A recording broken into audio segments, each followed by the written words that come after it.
Hi everyone, welcome back to my YouTube channel. तपाईलाई फेरि पनि स्वागत गर्न चाहन्छु मेरो YouTube च्यानलमा जहाँ तपाईलाई भिन्न भिन्न प्रकारको फुलहरुबारे जानकारी दिँदै आइरहेको छु भने आज भने स्टक बारे एक दुई जानकारी साथसाथै यसको रिपोर्टिङ लिएर म एउटा नयाँ भिडियो लिएर आएको छु। स्वागत छ तपाईलाई फेरि पनि मेरो YouTube च्यानलमा। र यी भिडियोहरु जस्तै तपाईले जसरी मलाई सपोर्ट गर्नु भइरहेको छ त्यसरी नै यस भिडियोमा पनि आउँदो भिडियोहरुमा पनि यसरी नै सपोर्ट गर्नुहुन्छ भनेर मलाई आशा राखेको छु। आउनु सोझै यो भिडियोतर्फ लागौँ। यहाँ तपाईलाई म स्टकको दुईटा फुल देखाउन चाहन्छु। एउटा अटो फोकस भएर चाहिँ एकैछिन आउनु। ओके, सो यो पहिला फोकस भएको फुल हेर्नुस्। यहाँनिर तपाईको सिंगल रहेको छ। यो सिंगल छ भने यहाँनिर अर्को फुल छ जुन चाहिँ डबल रहेको छ। सो सेम कलरको हेर्नुहुन्छ भने यहाँनिर तपाईको यो सिंगल रहेको छ अनि यहाँनिर तपाईको यो फुल डबल रहेको छ। सो यो डबल र सिंगल के हो एक्चुअली र तपाईहरुले कसरी घरमा रहेको फुलमा कतिवटामा सिंगल निक्लिन्छ कतिवटा डबल निक्लिन्छ भन्दाखेरि युजुअली प्लान्टको प्रजातिमा कुनै पनि प्लान्टको प्रजाति या एनिमलको प्रजातिमा फिमेललाई भन्दा मेललाई राम्रो बनाएको छ प्रकृतिले। प्रकृतिको देन त्यस्तो छ कि मेललाई मेलमा जुन चाहिँ भाले भनेर भनिन्छ त्यो चाहिँ लेख राम्रो हुन्छ, एट्र्याक्टिभ हुन्छ। किन भन्दाखेरि पोलिनेसनको लागि एट्र्याक्टिभ फुल गराउनको लागि एट्र्याक्टिभ पोलिनेसनको लागि एट्र्याक्ट गर्नको लागि पनि होला सायद राम्रो बनाएको। त्यसै नै अब मुजुरमा नि हेर्न सक्नुहुन्छ। मुजुरको भाले एकदमै राम्रो देखिन्छ जसले पखेटा फिजाएर हैन नाच देखाउँछ त्यो भाले भयो भने त्यसरी नै मुजुरको पोथी चाहिँ अलिकति कम्ती रङको बेरङ हुन्छ भनौँ न। हुन त सबैको आफ्नो आफ्नो भ्यालु छ। त्यसरी नै फुलमा पनि मेल र फिमेल प्लान्ट हुन्छ। पोथी फुल र बाले फुल हुन्छ र यो जुन चाहिँ सिंगल फुल देख्नुहुँदैछ यो चाहिँ फिमेल हो अनि यो जुन चाहिँ तपाईले देख्नुहुँदैछ यो चाहिँ मेल हो।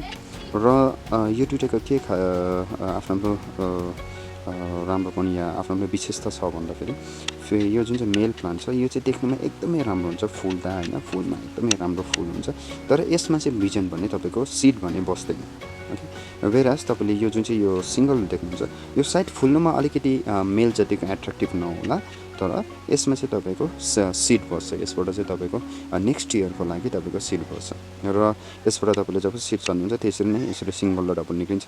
तर सिन्स तपाईले युएसबाट राखेको चाहिँ F2 जेनेरेसन भइजान्छ र F2 जेनेरेसन भइसकेपछि चाहिँ तपाईको म्याक्सिमम चाहिँ के निक्लिन्छ सिंगल निक्लिन्छ अनि मिनिमम चाहिँ तपाईको डबल निक्लिन्छ।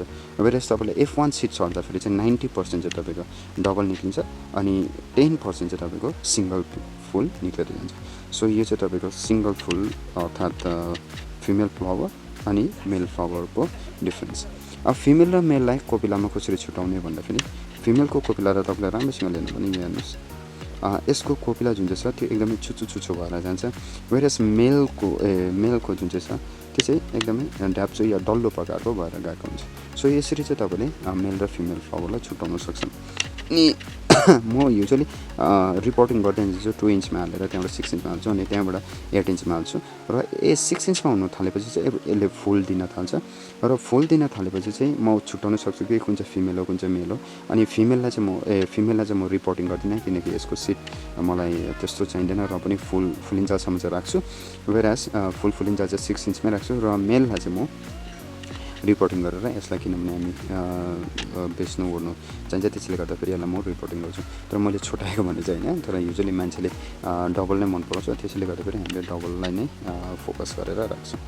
अनि यो भए एउटा कुरा। अर्को कुरा चाहिँ के भन्दाखेरि तपाईको जुन चाहिँ स्टक फुल छ यो स्टकको जुन चाहिँ मेन फ्लावर छ बीचको फ्लावर छ यो चाहिँ तपाईको यो फुलिसक्यो भन्नेमा स्टक सक्यो भन्ने कुरा चाहिँ आउँदैन।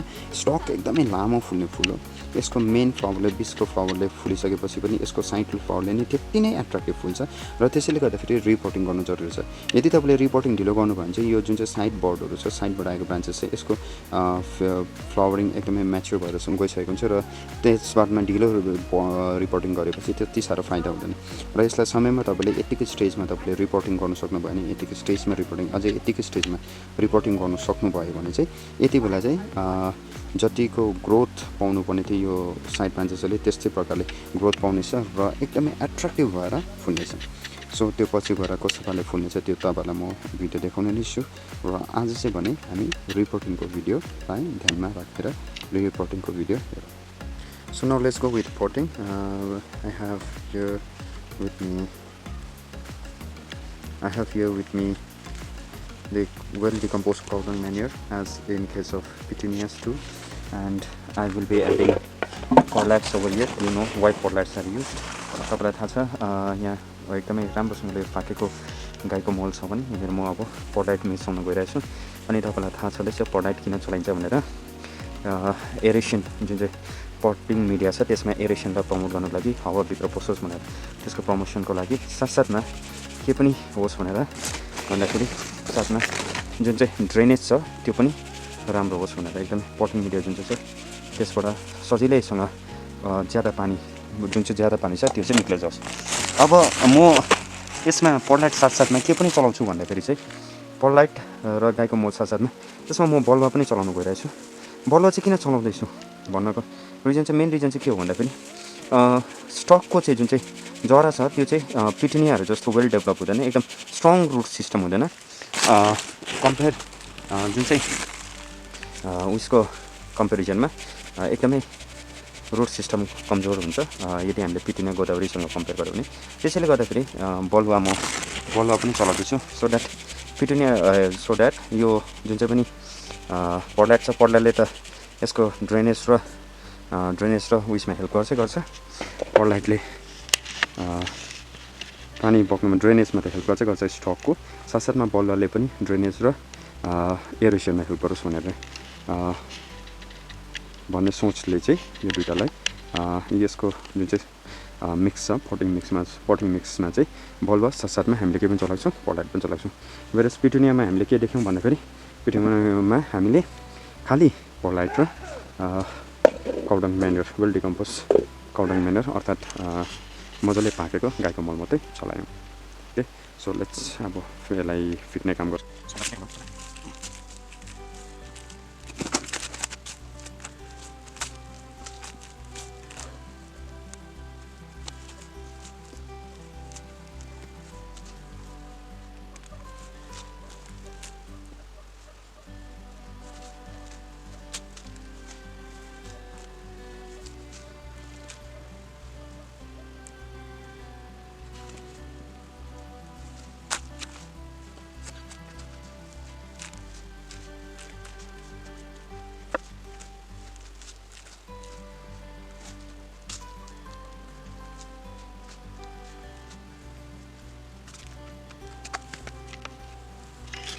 सो हाम्रो मल एकदम रेडी भइसकेको छ।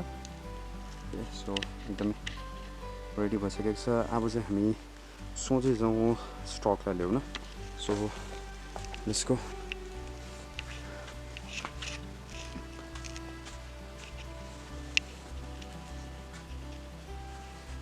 सो यहाँ रहेको छ मेल स्टकहरू जुन चाहिँलाई चाहिँ म अब रिपोर्टिङ गर्नु गइरहेको छु। Let's show. सो मेरो पटिङ मिक्सचर रेडी भइसकेको छ। तपाईँले देख्न सक्नुहुन्छ यहाँनिर एकदमै राम्रो प्रकारले मिक्स भइसकेको छ।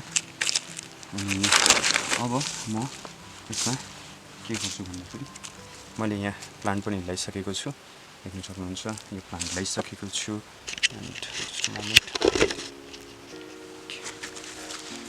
सो यहाँ प्लान्ट तपाईँले देख्न सक्नुहुन्छ। सो यो प्लान्टलाई बिस्तारै पहिला बिचमा दुई औँली हालेर उखाल्ने यहाँ देख्न सक्नुहुन्छ। यदि तपाईँले पिटुनियासँग कम्पेयर गर्नुभयो भने मैले पिटुनियाभन्दा अगाडि रोपेको यो पिटुनियासँग कम्पेयर गर्नुभयो भने पिटुनियाको रुटले एउटा नेट जस्तो बनिसकेको थियो वरिपरि र त्यसले पुरा मिडियालाई पक्रेको थियो पिटुनियाको। वेरएस यसमा हेर्नु भने तपाईँले यसमा भने त्यस्तो प्रकारले रुट डेभलप भएको छ। त्यसैले गर्दाखेरि यसलाई तपाईँले एकदमै स्ट्रङ मिडिया चलाउनु हुँदैन। सो छ तपाईँको पहिला बेसबाट अलिकति मल हाल्ने। सो पटिङ त युजली त्यही प्रोसेस हो। एन्ड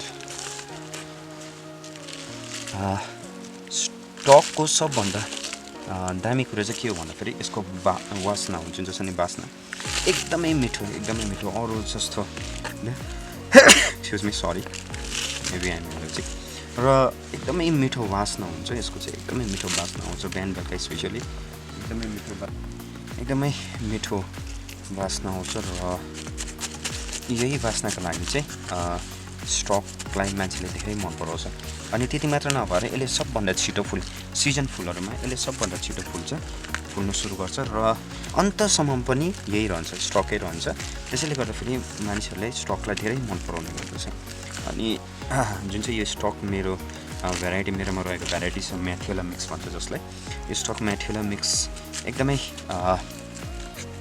राम्रो भेराइटी हो साह्रै अप्लो पनि जाँदैन जसले ड्रफमै रहन्छ तर यसको जुन चाहिँ फुलाइको तरिका छ एकदमै दामी हुन्छ र त्यसैले गर्दाखेरि स्टक म्याथ्युला मिक्सलाई प्राय मानिसहरूले मन पराउँछ सो यो मेरो एउटा कम्प्लिट भयो ओके सो छिटो गरेर अरू पनि म गरिहाल्छु तपाईँलाई मेरो क्यामेराको ब्याट्री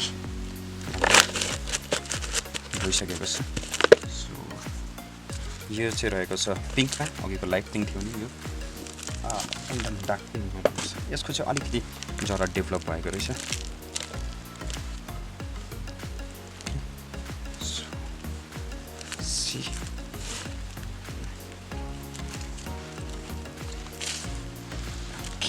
सो मैले नै भनिहालेँ यसको वासना चाहिँ सबैभन्दा मिठो तपाईँले पनि यसको यदि घरमा रोप्नु भएको छ भने तपाईँले यसो अब्जर्भ गर्नुहोस् राम्रोसितले बिहान बेलुका मात्र होइन दिउँसो पनि आइरहेको हुन्छ तर युजली दिउँसो चाहिँ घाम ज्यादा छ भने चाहिँ यसको वासना काटिएको हुन्छ तर बिहान बेलुका चाहिँ एकदमै मिठो वासना आउँछ र त्यसैको लागि नै यो चाहिँ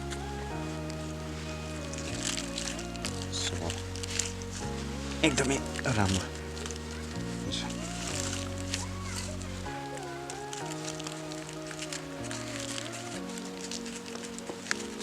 मेरो हुन गर्नु धेरै नै छ तपाईँलाई बादमा देखाउँछु पटिङ गरेपछि तर